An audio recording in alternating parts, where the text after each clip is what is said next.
Good morning students.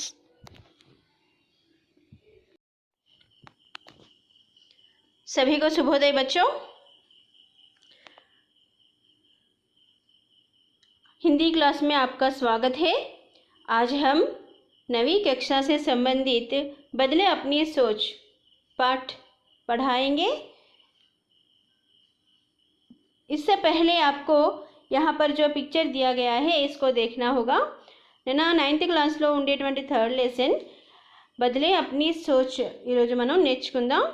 So అంతకంటే ముందు మనం ఇక్కడ ఉండేటువంటి పిక్చర్ జాగ్రత్తగా అబ్జర్వ్ చేయండి అమ్మా.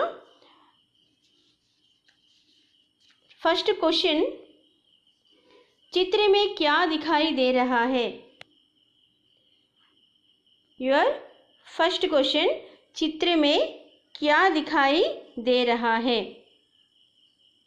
అంటే ఇక్కడ పిక్చర్లో మనకి ఈ ఓవరాల్ పిక్చర్ ఏదైతే ఉందో ఈ పిక్చర్లో మీకు ఏం కనిపిస్తుంది అంటే एक लड़की है, ఒక అమ్మాయి ఉంది, ఉందా లేదా?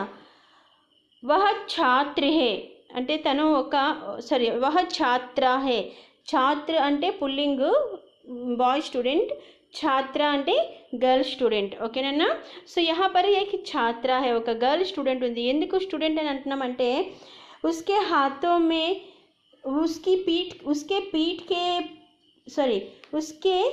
पीठ पर एक बस्ता है. అంటే ఒక తన పీఠ్ పర్ అంటే తన వెనక వీపు పైన ఒక బస్తా అంటే ఒక బ్యాగ్ ఉంది. అవునా? ఒక యూనిఫామ్లా కూడా కనిపిస్తుంది. అవునా కాదా? సో అందుకే మనం అక్కడ అమ్మాయిని ఒక ఛాత్ర అని అంటున్నాం. और उस छात्रा के हाथ में एक पिल्ला है, एक कुत्ता है. ओके, उस छात्रा के हाथ में एक కుత్తా హే, తన చేతిలో ఒక చిన్న కుక్క పిల్ల ఉంది, ఉందా లేదా? ఆర్ ఇంకా ఏమున్నాయని అక్కడ ఏక్ దివార్. దివార్ అంటే ఏంటి? ఒక గోడ ఉంది వెనకాల, బ్యాక్ సైడ్ ఒకసారి చూడండి. ఇక్కడ చూస్తే గోడ వెనకాల కనిపిస్తుందా పిక్చర్లో? ఆర్ క్యా హే? పేడ్ హే, బడే పేడ్. వెనకాల 2 ట్రీస్ కూడా ఉన్నాయి, చెట్లు కూడా ఉన్నాయి, పెద్ద చెట్లు. ఘాస్ అంటే గ్రాస్ కూడా ఈ కింద చూడండి, పక్కన గ్రాస్ కూడా కనిపిస్తుంది. అవునా? నెక్స్ట్ ఇవన్నీ కూడా మనకి एक लड़की एक छात्रा जो बस्ता पकड़कर है और एक कुत्ते को पकड़कर खड़ी है. 2 पेड़, बड़े पेड़ है, एक दीवार है, घास है. సో ఇవన్నీ కూడా మనకి కనిపిస్తున్నాయి. అవునా? సో లड़की क्या कर रही होगी? లड़की అంటే అమ్మాయి క్యా కర్ రహీ హోగి అంటే ఏంటి చేస్తూ ఉండొచ్చు అంటే అమ్మాయి అక్కడ కుక్క పిల్లని పట్టుకొని ఉంది, చూసారా లేదా? చూసి ఆ కుక్క పిల్లని చాలా ప్రేమగా దగ్గరికి తీసుకుంది. అవునా? ఆప్యాయతగా తన దగ్గరికి తీసుకుంది. దాన్ని మనం హిందీలో కూడా చెప్పొచ్చు, లड़की పిల్లేకో అంటే కుక్క పిల్లని ఉఠాకర్ కరుణ దిఖా రహీ హే. కుక్క పిల్లని తీసుకొని పట్టుకొని కరుణ చూపిస్తుంది, అభిమానం చూపిస్తుంది తన పైన. ఏమి ఉండొచ్చు అనేటువంటిది మనం చెప్పలేము. ఏమో దానికి ఏమైనా చిన్న దెబ్బ తగిలి ఉండొచ్చు, ఏదైనా బాధపడుతూ ఉండొచ్చు. అటువంటి దాన్ని తీసి చాలా ప్రేమగా దగ్గరికి తీసుకుంది అమ్మాయి. అవునా? థర్డ్ క్వశ్చన్ చూడండి అన్న, ప్రకృతి కా సంరక్షణ క్యూ జరూరీ హే? ప్రకృతి, మన ప్రకృతిని, మన నేచర్ని కాపాడుకోవాలి. సంరక్షణ అంటే ఏంటి? కాపాడుకోవడం, రక్షించుకోవడం. క్యూ జరూరీ హే, ఎందుకు అవసరం అంటే మన ప్రకృతిని, మన నేచర్ని కాపాడుకోవలసినటువంటి అవసరం ఏమిటి అని క్వశ్చన్ వేస్తున్నారు ఇక్కడ. ఎందుకమ్మా మన ప్రకృతి మనం కాపాడుకోవాలి అని అంటే ఖచ్చితంగా 100% మనం కాపాడుకోవాలి. కారణం ఏంటి అని అంటే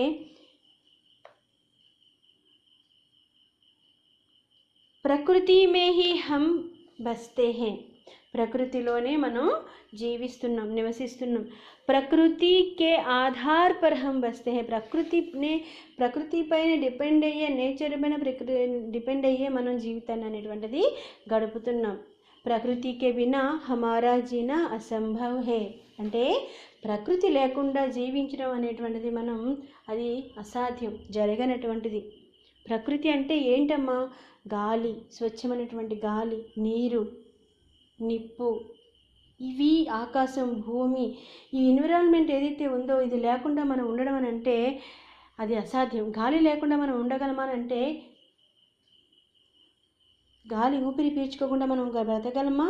బ్రతకలేం. ప్రాణం ఒక క్షణం ఆపుకున్నాము అని అంటే కొన్ని సెకండ్స్ వరకు కూడా మనం ఊపిరి పీల్చుకోవడం ఆపగలమేమో, కానీ ఇంకా సమయం పెంచి ఆపామనుకోండి ప్రాణం గాలిలో కలిసిపోతుంది. ఇంకా అంటే ప్రకృతి లేనిదే మనం లేము. ప్రకృతి నుంచి లభించేటువంటి ఈ ఫ్రూట్స్ కానివ్వండి, వెజిటేబుల్స్ కానీ ప్రతిదీ కూడాను ప్రకృతి నుంచి దొరికినటువంటి సంపదే. ప్రకృతి లేకపోతే మనిషి అనేటువంటి వారు, మనిషే కాదు ఏ ప్రాణి కూడా బ్రతకలేదు, ఉండలేదు.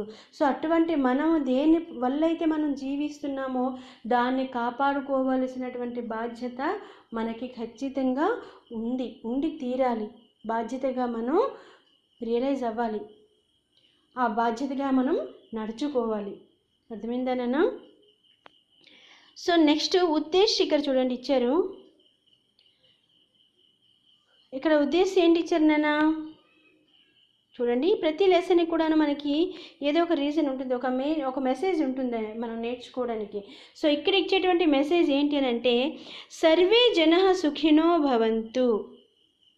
సర్వే జన అంటే సర్వజనులు. సర్వ అంటే ప్రపంచంలో ఉండేటువంటి ప్రతి ఒక్క మనిషి కూడాను సుఖినో భవంతు, సుఖంగా ఉండాలి. అవునా?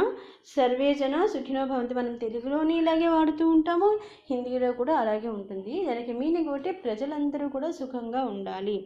ఇస్కే లియే, దానికోసం ప్రపంచంలో ఉండే ప్రజలందరూ సుఖంగా ఉండాలి అని అంటే దానికోసం पर्यावरण एवं भूमि संरक्षण आवश्यक है.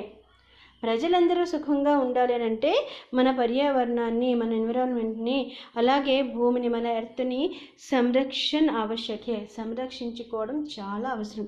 ఇందాకే చెప్పుకున్నాం కారణం ఏంటి అని అంటే అవి లేనిదే, మన ప్రకృతి లేనిదే, మన నేచర్ లేనిదే, మన ఎన్విరాన్మెంట్ లేకపోతే మనం సంపద, మన ప్రకృతిలో ఉండేటువంటి సంపద లేకపోతే మనం జీవించడం అనేటువంటి అసాధ్యం. సో దాన్ని కాపాడుకోవలసినటువంటి, దేనిపైన డిపెండ్ అయ్యి మనం ఉన్నామని మన భూమిని కాపాడుకోవలసినటువంటి బాధ్యత మనందరిది.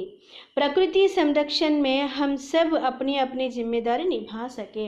సో ఈ ప్రకృతిని కాపాడుకోవడంలో అందరం కూడా, అహం అంటే మనం అందరమీ కూడా, సబ్ అప్నీ అప్నీ మన యొక్క జిమ్మేదారి నిభా సకే, మన యొక్క బాధ్యతని, మన యొక్క రెస్పాన్సిబిలిటీని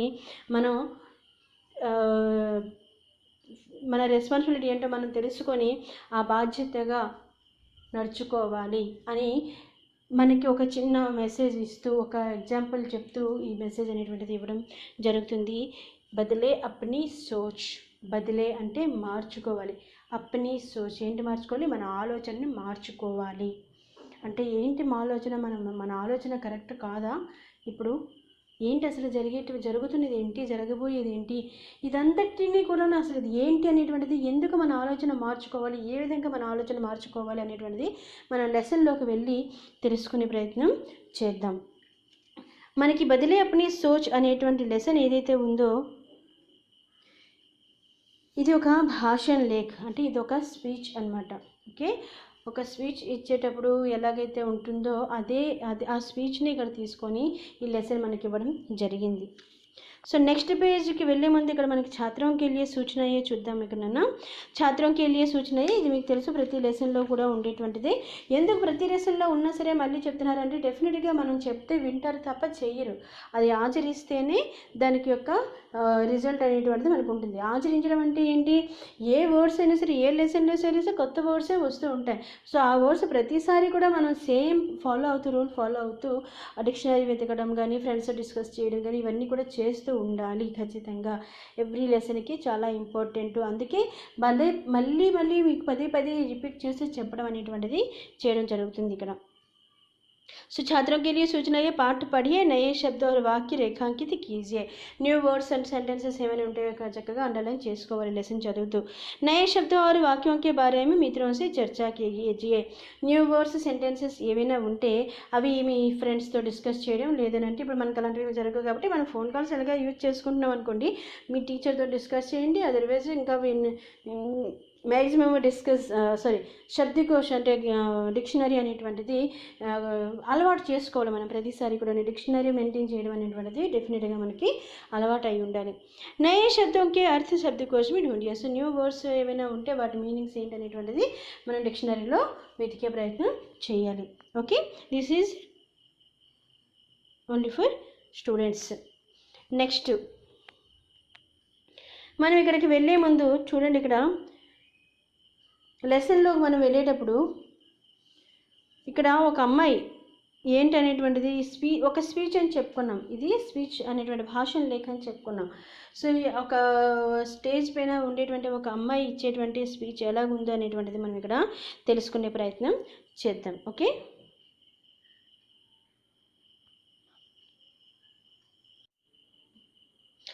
సో ఇక్కడ మనం చూద్దాం. ఫస్ట్ లెసన్లో संयुक्त राष्ट्र संघ में पहली बार ऐसा हुआ. సంయుక్త రాష్ట్ర సంఘం మనందరికీ తెలిసిందే. యునైటెడ్ నేషన్స్ ఆర్గనైజేషన్ ఏదైతే ఉందో అక్కడ మొదటిసారి ఐసా హువా పెహ్లీ బార్ అంటే ఈ రకంగా ఫస్ట్ టైం జరిగిందంట. యునైటెడ్ నేషన్ ఆర్గనైజేషన్ అనేటువంటిది మనకందరికీ తెలిసిందే, మీకు ఐడియా ఉండే ఉంటుంది. అన్ని రాష్ట్రాలు కూడా కలిసి మన మన ప్రపంచంలో ఒక శాంతిని నెలకొల్పడానికి, అందరికీ అధికారాలు అనేటువంటివి, అందరి సేఫ్టీ సెక్యూరిటీ అనేటువంటిది ప్రతి ఒక్క విషయంలో కూడా డిస్కస్ చేయడం, ఎటువంటి డెసిషన్స్ తీసుకోవడం అనేటువంటి జరిగేటువంటిది యునైటెడ్ నేషన్ ఆర్గనైజేషన్ అనేటువంటిది ఉంది మనకి.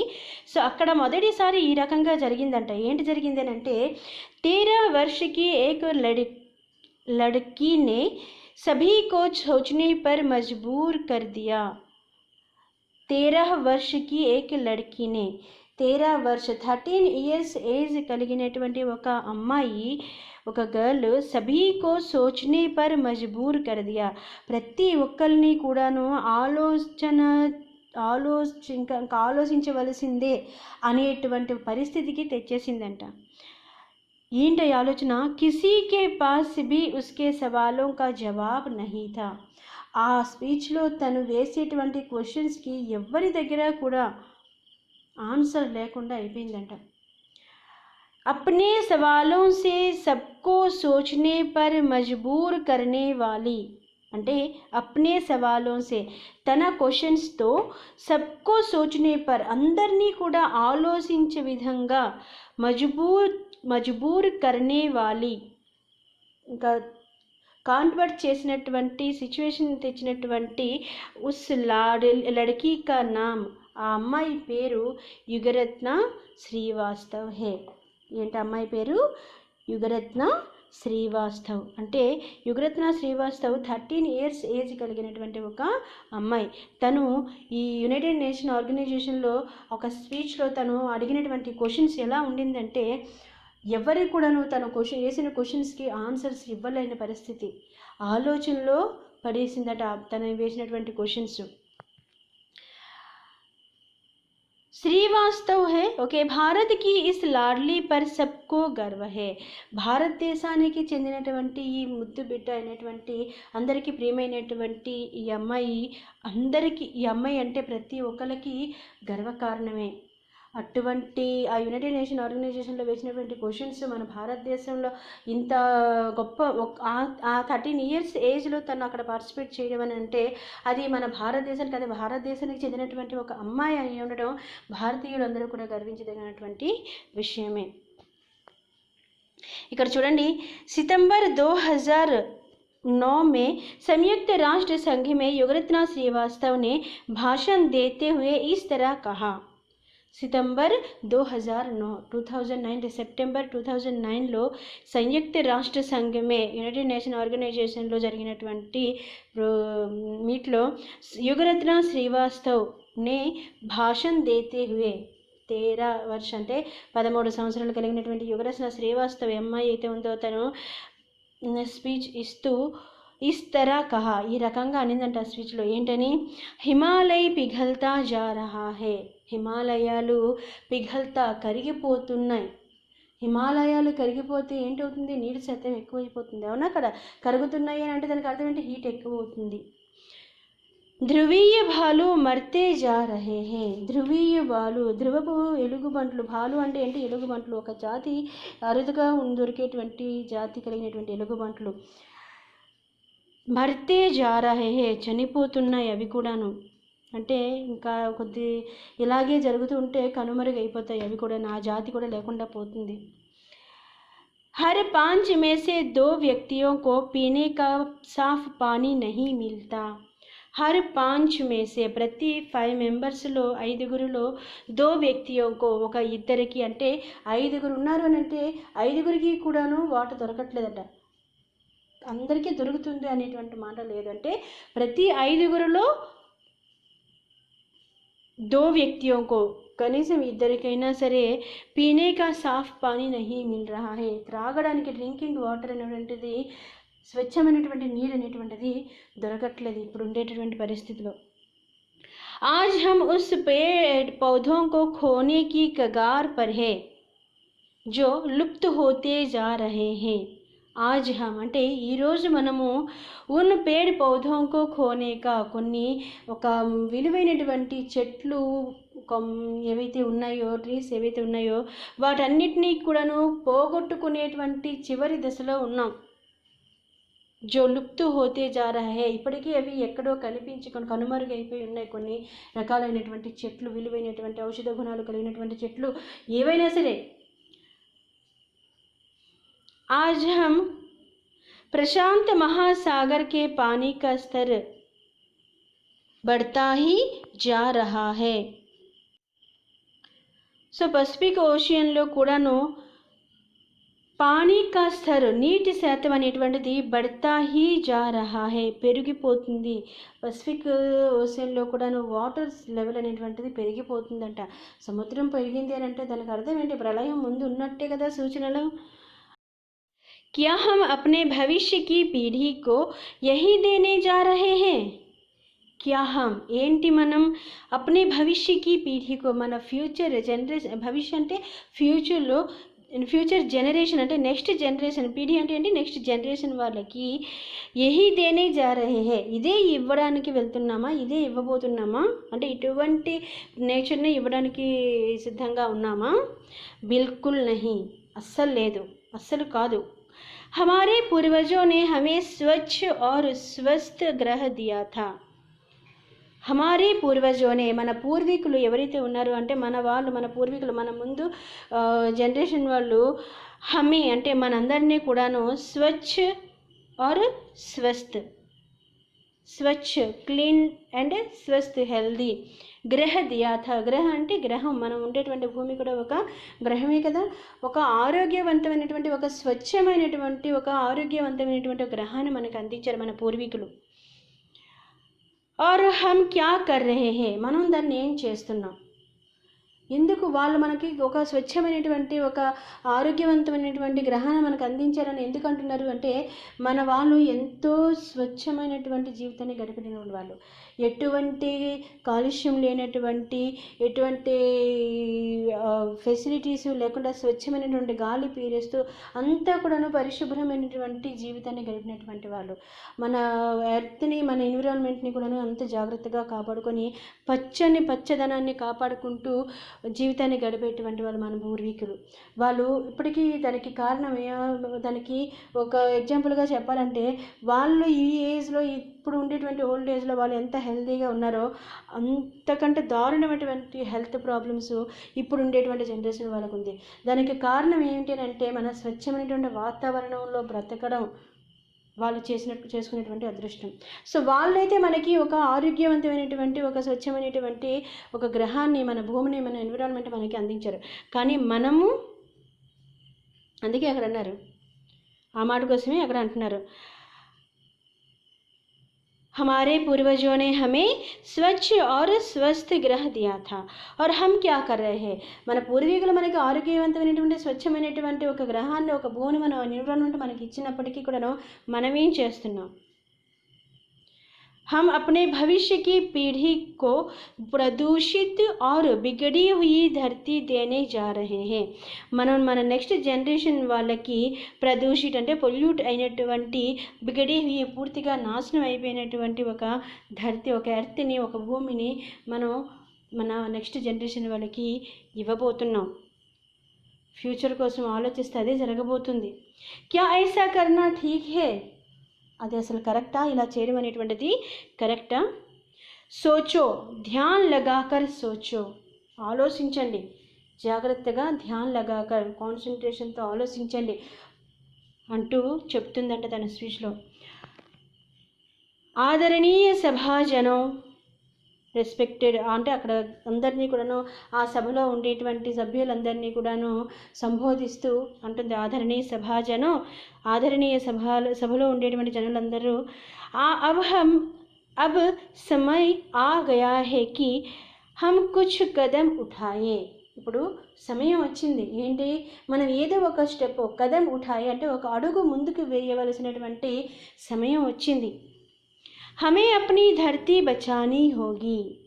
మనమందరమే కూడాను మన భూమిని కాపాడుకోవాలి. ధర్తీ బచానీ హోగి, మన భూమిని, మన ఎర్త్ని మనం కాపాడుకోవాలి. अपने लिए ही नहीं बल्कि अपने भविष्य के लिए भी. మన కోసమే కాదు, మన భూమిని, మన ఎర్త్ని, మన ఎన్విరాన్మెంట్ కాపాడుకోవాల్సిన అవసరం మన కోసం మాత్రమే కాదు, మన ఫ్యూచర్ కోసం, మన వాళ్ళ యొక్క ఫ్యూచర్ కోసం కూడాను.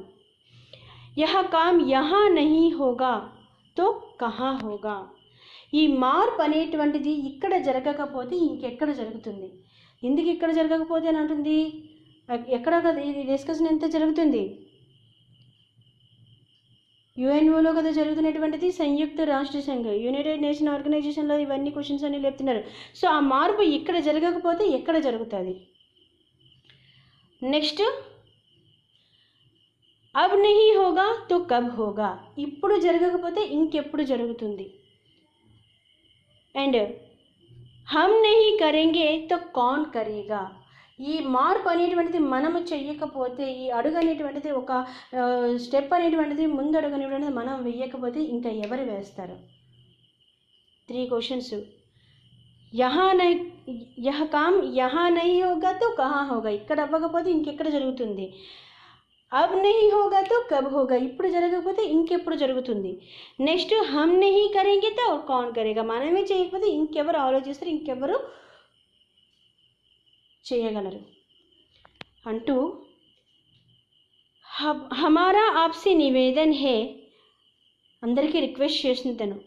ఆప్ హమారీ ఆవాజ్ సునే, అందరూ కూడా నా ఈ మాటని, నా ఈ గొంతుని వినాలి ప్రతి ఒక్కరు కూడా అంటూ రిక్వెస్ట్ చేస్తూ, భవిష్య కే లియే మజ్బూత్ ఇరాదోं की ज़रूरत है. మజబూత్ ఇరాదో కి జరూరత్ హే. ఫ్యూచర్ కోసం అయితే ఒక స్ట్రాంగ్ డిసిజన్స్ చాలా అవసరం.